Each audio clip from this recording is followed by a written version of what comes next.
As we get started into our passage this morning, I just wanted to tell you all about something that I'd like to try and just see if hopefully you will get something from it. But we're going to talk about here in just a moment the struggle of moving through the Old Testament as quickly as we are. We have moved from last week's sermon to this week's sermon. We have covered about 400 years. Or we have not covered about 400 years. We've skipped about 400 years of history there. And so I know sometimes it's a little overwhelming of how do we get from point A to point B. And so one of the things I would like to do, back there on the table in the foyer, each week there will be a card that looks like this, probably some different colors so you can remember which are which. But it says daily readings, and then this was the week of October 1st through 7th. And so there is a reading that will kind of help connect you from this Sunday to next Sunday as we move through these sermons. So there's a passage there, there's a little kind of just one sentence statement about what the passage is, and then a couple, most of them have little questions of kind of how would you relate that passage. And so we'll have these for the next, at least through we go through the Old Testament. We might even do it going into Mark. But just to kind of help you connect those dots. And I think it could be a helpful thing and a way for you to connect these weeks, because there is a lot that we are covering week after week. So this week, we are going to be in the story of Moses and the story of the burning bush. But how we got here from last week is we ended last week, if you remember, Jacob wrestles with God. His name is changed to Israel. Jacob has 12 sons. From Leah, he had 6. Leah had a slave he had 2 sons with. Rachel had 2 that kind of become the prominent ones, being Joseph and Benjamin. And then Rachel's slave also had 2. And so that gave him 12 sons. This is where we get the 12 tribes of Israel. And 12 is an important number, as we know, through our Bibles. And so Rachel has 2 sons, who is his favorite wife. Rachel has Joseph, and then she dies in childbirth while birthing her second son, Benjamin.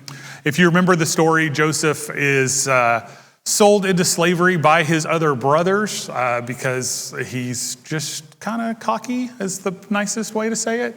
And he is sold off into slavery and ends up heading to Egypt. And so we have here to tell you how we got here. We'll be in Exodus chapter 1, 2, and 3 today, but you can go ahead and turn to Exodus chapter 1. You'll see there verse 8 is kind of gets us to where we want to be. But it says, a new king who did not know about Joseph came to power in Egypt. Now I want you to, let's leave one up just for a second. I want you to see this because there's a couple things that are going on here that are important statements. One of those is that how in the world did Egypt end up where Egypt was at this point in history? And we all know Egypt. We know the pyramids. We know that they are a superpower in the ancient world. How did they become a superpower? The way they became a superpower was that there was famine in the world, and they had prepared for the famine. How did they prepare for the famine? Because God spoke to Joseph. Joseph listened.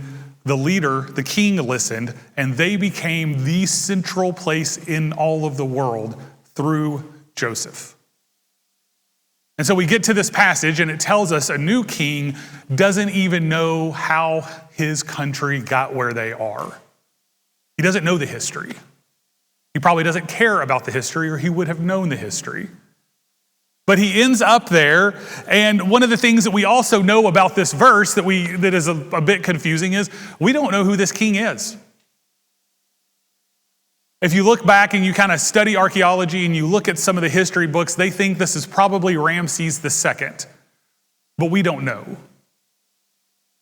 As we'll go through the story, you'll see that he is called Pharaoh, and as you go through and you remember the stories of the plagues and all that, Pharaoh is not his name. Pharaoh is an Egyptian title for the ruler. We don't know this king's name. He's going to pass away, and then there's going to be another one. We don't know his name. We just know king or Pharaoh. We don't know their names. They're not an influential part of the story. They're not an important part of the story. But I want you to kind of keep that in your mind as we go through this. All right, so let's jump back in. Verse 9. It says, he said to his people, look, the Israelite people are more numerous and powerful than we are. Come, let's deal shrewdly with them. Otherwise, they will multiply further, and when war breaks out, they will join our enemies, fight against us, and leave our country. We'll get rid of our free labor." So the Egyptians assigned taskmasters over the Israelites to oppress them with forced labor. They built Pithom and Ramses as supply cities for Pharaoh. But the more they oppressed them, the more they multiplied and spread, so that the Egyptians came to dread the Israelites. They worked the Israelites ruthlessly and made their lives bitter with difficult labor in brick and mortar and in all the kinds of field work. They ruthlessly imposed all this work on them. The king of Egypt said to the Hebrew midwives, the first, whose name was Shiphrah, the second, whose name was Puah. Now let's pause there just for a moment. What was the name of the king? We don't know. What's the name of the midwives? Shiphrah and Puah. Okay, now, if you still are thinking about having children, those are really good names because they are heroes of this story, and they are heroes of the Hebrew people. But notice it's just a point that I want you to see what's going on. I want you to see what the author wants us to see. The one who is in power here, we don't know. He's nameless for all of history. And the two that we don't see as being in power, Shiphrah and Puah, are not just named out, but their story is told, and their story is told into history. So let's go on. We'll go down to verse 22. Verse 16. When you help the Hebrew women give birth, observe them as they deliver. If the child is a son, kill him. If it's a daughter, she may live. The midwives, however, feared God and did not do as the king of Egypt told them. They let the boys live. So the king of Egypt summoned the midwives and asked them, "Why have you done this? And let the boys live." The midwives said to Pharaoh, "The Hebrew women are not like Egyptian women, for they are vigorous and give birth before the midwife can get to them." Just a point of what they're saying here is they're saying to the king, "We're not the problem. You're the problem. You don't understand Hebrew women. You don't understand childbirth. You don't understand how all of this works." So they're pointing back to him. So God was good to the midwives, and the people multiplied and became very numerous. Since the midwives feared God, he gave them families. Pharaoh then commanded all of his people, "You must throw every son born to the Hebrews into the Nile and let every daughter live." So this is where the story kind of ends in this chapter, and we move into chapter 2, and I'm not going to go through and read all of chapter 2, but the next 10 verses are the story of Moses. And so if you remember the story, Moses is born. His mother does not want to throw him in the river, or to have him thrown into the river, so she creates a basket. Y'all remember, little kids, we learned this story. Created a basket. She put tar and pitch into the basket. She hid him in the bulrushes. Pharaoh's daughter finds him. He is being observed by his older sister, who goes to Pharaoh's daughter and says, "Hey, you're going to keep this baby. I could find a Hebrew woman who is nursing, and she could nurse this baby." And so what does she do? She takes Moses, who is not named yet, but she takes this baby back to his mother. She nurses him. Then we get to verse 10. It says, "When the child grew older, she brought him to Pharaoh." So this is Moses' mother. "Brought him to Pharaoh's daughter, and he became her son. She named him Moses, because she said, 'I drew him out of the water.'" So Moses grows up. Y'all know the story. He grows up. He ends up striking an Egyptian and killing him. This is found out, so he runs away. And as he runs away, he goes out to the local well, to the watering hole on the run. He meets a man named Jethro. He realizes Jethro has daughters, and he marries one of Jethro's daughters, Zipporah. And this is where we pick up this story. Chapter 3, verse 1. We're going to read down through verse 15. There's quite a bit of scripture today, but we're just going to kind of move through it because it's an important story. So meanwhile, Moses was shepherding the flock of his father-in-law, Jethro. Now I'm going to try not to pause as we go through this, but I made a point last week to talk about motifs, themes that we see running through the Bible. And one of those themes that I pointed out was the theme of shepherd. And as I talked about shepherd, one of the things we see about shepherds is we understand that Christ is the good shepherd and that we have this relationship. And so when God calls a king, as I mentioned last week, the greatest king of Israel ever was David, who was what? A shepherd. And so what is Moses doing? He's shepherding. So we're back to this shepherd idea. So he's shepherding the flock of his father-in-law, Jethro, the priest of Midian. He led the flock to the far side of the wilderness and came to Horeb, the mountain of God. Find where I am in my Bible. Hang on, sorry. Then the angel of the Lord appeared to him in a flame of fire within a bush. And Moses looked and he saw that the bush was on fire, but was not consumed. So Moses thought, I must go over and look at this remarkable sight. Why isn't the bush burning up? Then the Lord saw that he had gone over to look. God called out to him from the bush, Moses, Moses, here I am, he answered. Do not come closer, he said. Remove the sandals from your feet, for the place where you are standing is holy ground. Then he continued, I am the God of your father, God of Abraham, God of Isaac, God of Jacob. Moses hid his face because he was afraid to look at God. Then the Lord said, I have observed the misery of my people in Egypt and have heard them crying out because of their oppressors. I know about their sufferings, and I have come down to rescue them from the power of the Egyptians and to bring them from the land to the land that is good and spacious land, a land flowing with milk and honey, the territory of the Canaanites, the Hittites, the Amorites, the Perizzites, the Hivites, and the Jebusites.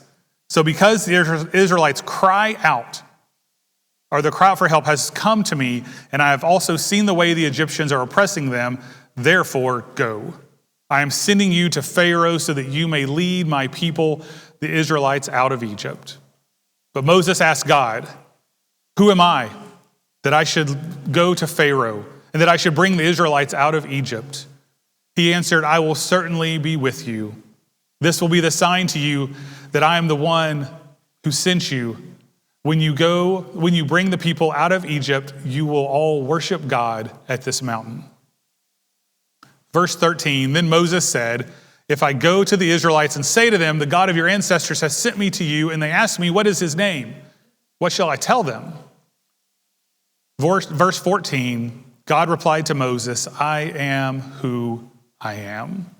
This is what you are to say to the Israelites, I am has sent me to you. God also said to Moses, say this to the Israelites, the Lord, the God of your ancestors, the God of Abraham, God of Isaac, the God of Jacob, has sent me to you. This is my name forever. This is how I am to be remembered in every generation. Emily, if you go ahead and go to verse 14, and you can just kind of leave that up there for a little bit. I want to tell y'all a story about one of my good friends. Some of y'all know him. His full name is Barney Spencer Baggett. Most of you, if you know him, you just refer to him as Spencer Baggett.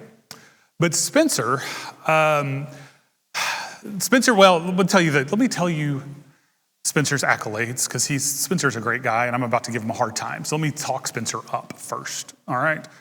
Spencer and his wife, April, were missionaries. They actually spoke here while they were missionaries in Rwanda. Their kids were very little, and they came and stayed with us and preached here. Spencer then, when they left the mission field, he was the pastor at Mobile First. And now he's pastoring in Georgia. I forgot the name of the church, but it's what was Atlanta First. And Spencer is a great guy, and I'm about to give him a really hard time. I have told him, I didn't ask his permission, I just told him I was going to tell this story. But the story takes place in 2019. It was my first year to go to the Grand Canyon, and it was Zach's first year to go to the Grand Canyon, and we had great hopes of doing a rim to rim to rim, of making the turn back. And we had, I think, 11 guys that year that had gone into the canyon. 2 of us returned, Pastor Kyle and our friend Lewis Stark. They dropped back into the canyon by themselves, but the rest of us were done.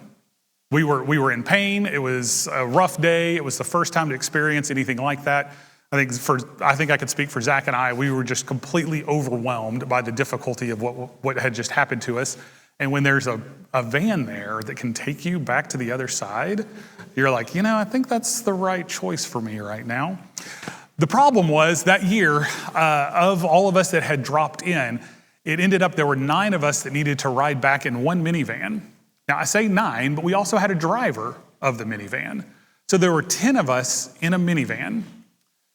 The other thing that happened that year was there were 2 guys that came with us that had only planned of going one way. One of them is an older gentleman. His name's Bob Jared, and Bob is a Methodist pastor. And then another guy, Jonathan Trees, who's the pastor at Grace Church of the Nazarene in Nashville. And so Bob and Jonathan, they just kind of took their time, which was fine. We had plenty of time. They took their time, but it was probably 7 or 8 p.m. by the time they came out of the canyon. They come out of the canyon. We're in the van waiting on them. We let them get cleaned up, probably, go to the restroom, do all that. We get in the van. And so just, if you could picture this, in a minivan, all right? Frank, the driver, he's up front. I, fortunately, am tall enough that I get the front seat, but I was crammed as far up as I could go. So I was in the front seat. We put down the middle seats. And so on the back row, there were 4 people. So if you do the math, that's 2 plus 4 is 6. So we still had 4 people left to get in this van. So in the middle, between that back bench and the front seats, there were 4 guys just sprawled out. And we had to drive 4.5 hours like this. Middle or late at night. And so we drive around the canyon and we go around the canyon and we're all, telling stories, laughing, crying. No, we're in pain. All this stuff is going on. But we come to a little town. If you've ever been out there, it's the middle of nowhere. But this little, they call it a town, but it's not even a town. There's only 3 things there. There's a roundabout. That's exciting. There's a roundabout. There's a restaurant that's a tourist trap, but is very good food, and I recommend going, which is the Cameron Trading Post. The town is Cameron, Arizona, so the Cameron Trading Post. And across the street, there's a gas station with a Burger King. That's it. Welcome to Cameron, Arizona. There's nothing else there. It's flat as a pancake. You're in the middle of nowhere. So we get there, and they closed, if I remember correctly, they closed at midnight. We pull in at 11:55. None of us have had dinner. We're all very, very hungry. And we go in, and we walk into Burger King, and we start to get in line. There's nobody else in there. And the gas station, they've already locked the doors. They probably saw us pull in, and they're like, click. Burger King was a little slower on the trigger, so we walk into the Burger King, and the people working in there, they look at us and they said, hey, we've already cleaned everything. We're not cooking anything. And we're like, but you got 5 minutes. Nope, it's clean. We're not cooking anything. So unless it's not prepared, we're not cooking anything. Then Spencer Baggett, my dear friend, looked across the counter, and you know that area where they prepare the food and they slide food down like those, and it's got the stainless steel slots. Spencer looks over and he said, I'll take that Whopper. So the guy rings him up. He gets a drink. He gets his Whopper. Spencer goes and sits down. Here's my question. How many pieces do you think Spencer cut the Whopper into that night to share with the other 9 of us? What do you think? I mean, he's a missionary. He's a pastor. 0 is the correct answer. It's the number 1 answer on the Family Feud. So, 0. Spencer sat there and ate that Whopper while all of us watched him eat the Whopper. So Spencer has a new name. And ever since that October night in 2019, Spencer is called the Burger King. On his birthday, we send him Burger King pictures. When we're with him, somebody will bring a crown and they put a crown on him. We give him the hardest time about it. All the time. This week, I sent a text message in our group and I said, I'm going to tell the story about a nickname. And Spencer just said, please, don't tell my story. And then everybody started sending Burger King pictures. But I tell you that because of this. When we have nicknames for one another, When we're together as a group and we say the Burger King, or we call Spencer, we give him a hard time, or we do something like that, for everybody that was in the van that night, we are all instantly back in that van sore. We're all back in that Burger King that night. It takes us back to a place, it takes us back to an event. And nicknames do this. One of my favorite writers, Andrew Root, this is what he says about nicknames. He says, a pet name or a nickname is allowed to be spoken only by those who share intimately in the other's being. They share in that other person's being by sharing in the event. There is a shared history that allows us to use a single name, and by using it, it becomes a way, with just a single word, of saying a whole story of love and encounter. When we call Spencer Burger King, we're giving him a hard time. But we do it because of the love, because of the story, because of the shared narrative that we have together of that night. Often these names are secrets, not just because of the depth of intimacy makes them embarrassing, but more so because they are sacred. Only the person who truly shares in the other's being by being present in the most important events can say the name.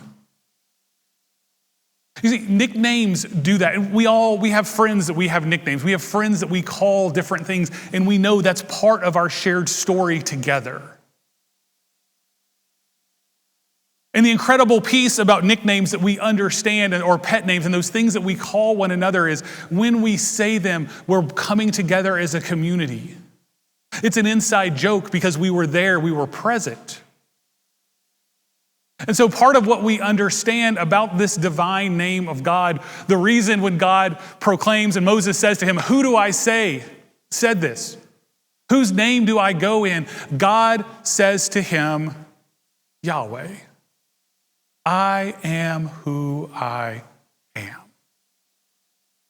And in doing so, God invites Moses into his very being. God invites him into a place of an intimate friend. God invites him into a life. To know the name of God is to be an intimate friend.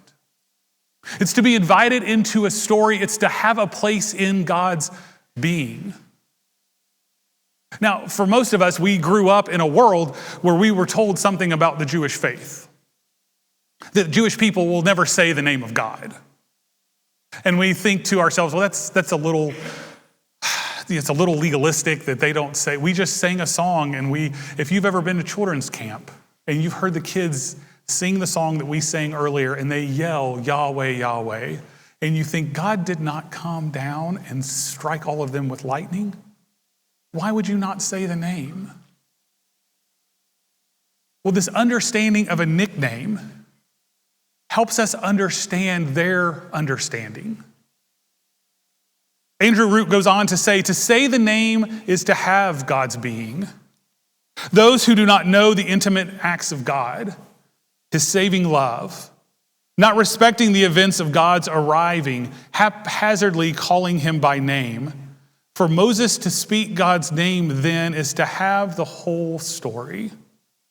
The whole story of events of God's past and coming arrivals is revealed by speaking a single name. Now, we've all been a part of that. We have our groups, and we all have groups. And with our running group, one of the things when I sent that message this week, I got a perfect reply from our friend Lewis. Remember, Lewis went back in the canyon. Lewis wasn't in the van that day. And Lewis's reply was something to the effect of, oh, the stories of that trip back that I don't get to be a part of.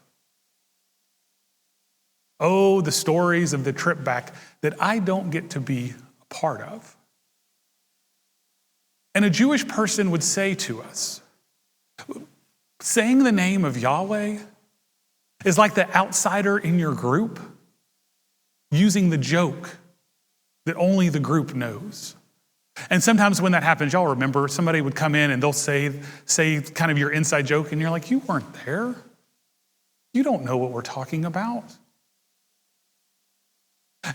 And the Jewish person would tell us to utter the name of God is to say that you're a part of that group, that you're a part of that being, that your life has been transformed, that you are a part of the whole story.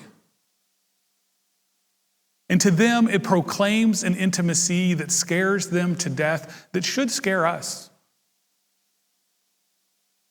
In Martin Luther's Catechism, Martin Luther says to us, God gave us his name for 3 reasons: for prayer, for praise, and thanksgiving. To utter God's name, we should only utter it for 3 reasons: for prayer, for praise, and for thanksgiving. And one of the challenges we have in life is that people use God's name for all other kinds of things. But this story is a story that invites us into a story, that invites us into an intimacy, that invites us into a relationship. Now, what does that relationship look like? Well, we read a little bit about that relationship earlier in the passage. If you have your Bibles open still, go to Exodus 3. We'll look at verses 7 through 10. It says, then the Lord said, so God is talking to Moses. He hasn't given Moses his name yet. And he says, then the Lord said, I have observed the misery of my people. I have heard them cry out because of their oppressors. I know about their sufferings. And I have come down to rescue them from the power of the Egyptians, to bring them from the land to a good and spacious land, a land flowing with milk and honey, the territory of the Canaanites, the Hittites, the Amorites, the Perizzites, the Hivites, the Jebusites. So because the Israelites' cry for help has come to me, and I have also seen the way the Egyptians are oppressing them. Verse 10, therefore, I want you to do something. Go. I am sending you to Pharaoh so that you may lead my people, the Israelites, out of Egypt. Now, this is what I want you to hear today. In this story, as we walk through this story, I've told you to know the divine name of God is to be invited into a story. To know that the divine name of God is to find our being located in that story, and that being is God's being. So what is the story? We just read the story. The story of God is the story that says to us in incredible ways, I have observed the misery of my people. I've seen your hurt. I've seen your loss. I've seen the things that weigh upon you. I have seen that. I've observed the misery of my people. I have heard them crying out. God has heard their prayers, and God has heard your prayers. Do you know what God says? I know you're suffering. I know what's going on. I know your heartache. I know how bad it hurts. And you know what? I'm going to do something about it. I have come down to rescue. I've come down to rescue you from the power. Now, I've changed it a little bit here. We just saw in the power, or to rescue you from the Egyptians, but I want you to see what God is saying to them.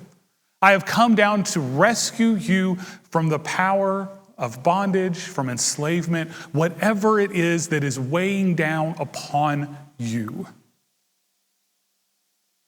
Now, what do we call this? As people of faith, as Christians, 2023, what do we call this? Look at what I've highlighted. I've observed, I have heard, I know, and I've come down to rescue. You know what we call that? It's called the gospel. What is the story of the gospel?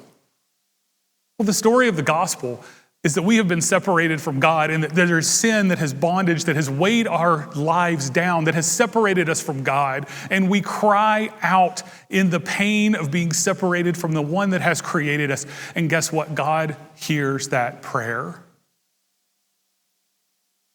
God says, I know that our relationship is broken. And guess what?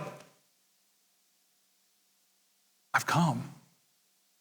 I have come down to rescue. The gospel is the story of God hearing our cries, hearing our pain, and doing something about it in sending Jesus Christ. And the story of the Exodus starts with the cries, the pain, the bondage, and God saying, I'm doing something about it. I'm sending one to lead you out of this pain, out of this bondage, out of this heartache. So this morning, what I want you to hear, what I hope you hear from this story is that when we utter the divine name of God, when we say the word Yahweh, we are invited into a story. You have been invited into a story. You are a part of the group, and if you're a part of the group, you need to know something. That God has heard your misery.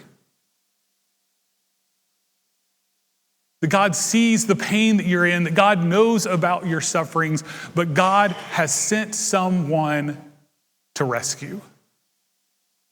Has sent someone to bring you out of that. And that one that he has sent in this story is Moses, but if you flip a few hundred pages down the road, his name is Jesus. And he has come to rescue. He has come to rescue you. He has come to release you from the bondage of what sin is in your life. We are not made to live that way. This is one of the commentaries I read this week said, this passage is Easter in the Old Testament. This is the Easter story of a God who loves you enough to hear your cries, to do something about it, to rescue you. So this morning as we come together, this morning as we proclaim the name of God, you are a part of that story. And I want you to know that if you are living a life where you say, that bondage has still weighed me down, I've cried out to God. God has heard you. God has made a way. And God wants the opportunity for you to say, I am yours. Lord, I receive you. Free me from that bondage. Come into my life. Transform who I am into your image. Bring me as a part of your group. May I know the divine name, be caught up in your story. For some of us, that's what we need to pray. But there are some other of us that say, Pastor, I've prayed that prayer.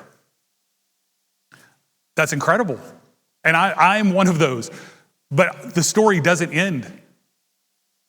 He goes on and he says to Moses, but Moses, I want you to know something. You have a role in this. And I want to tell every one of you, you have a role in this. Do you know what that role is? Therefore, go. Go, because I am sending you to bring hope, to bring life to those enslaved, to those who don't think that their prayers are being heard, those who don't think that God is seeing your suffering. Go. Go. And for those of us that say, I'm a part of the divine name, I'm a part of this story, that's the part of the passage that speaks to us. We are the people who are to go out into the world. We are the people who are to proclaim that truth to a lost, hurting, and broken world. This morning as we close, I've kind of just given kind of two different altar calls and two completely different things, or, well, not completely, kind of different. For some of us this morning, we might need to be able to pray to say, I am in that bondage, and I need to be a part of what it is to be the people of God. It has weighed down on me. And when I look at those words, misery, crying out, suffering, bondage, that's me.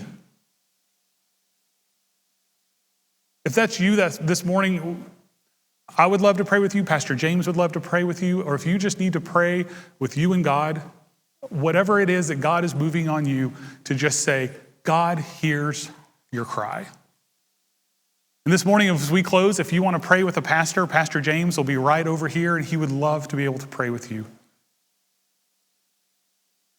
But for some of us too, we say, you know what, I've prayed those prayers, but I'm scared to death to go. Maybe God is calling me to do something that makes me uncomfortable, and it scares me to death to be that person. My statement to that is, we're a part. We're a part of a community that walks together. We're a part of a people who proclaim the name of God. And in doing so, we are a part of a people that walk together. And sometimes we just need to come together to say, Lord, I need to go.